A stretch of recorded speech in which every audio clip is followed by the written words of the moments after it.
So anyway, guy decides he wants to know who he is. You know, the old "who am I" thing. Some people would say right now, and especially if this is, I don't know, what the changes have taken place are over the last, let's say, 30 years, but there was a time when philosophers would ask things like that, or would want others to ask who they are. You know, like, who are you? Like, the old, does anybody really know what time it is kind of thing. But anyway, so guy decides he wants to know, who am I? And it's like almost asking, who are you?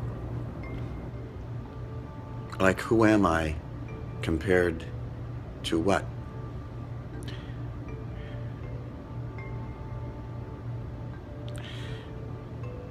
When you were in the womb, were you asking who you were?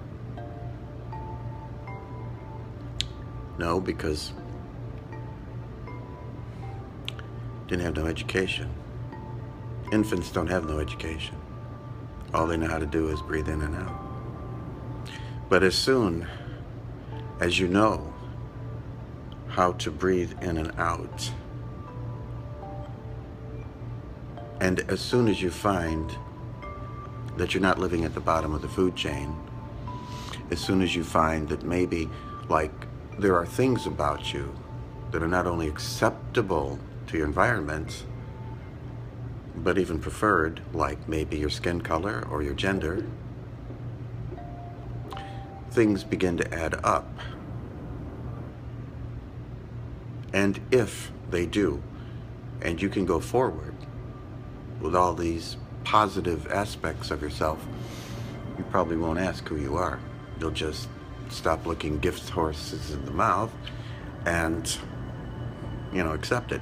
Whoever you are, you are. You're certainly good enough. Why would somebody ask, who are they? That's not very good English. Why would somebody ask, who am I? Let's say when they find out that they're at the top of the food chain, or that everything's all right with them in terms of their environment and how it relates to them, they fit in great. But they say, oh, you know, but, who am I?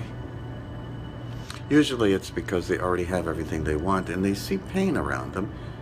And it's not something that brings them very much pleasure to watch other people in pain. And they begin to identify with others that are less fortunate. That's when somebody that has everything, is living at the top of the food chain, really doesn't have very much to complain about, begins to ask questions like, well, who am I? It's like because they see others in pain and they want to help them.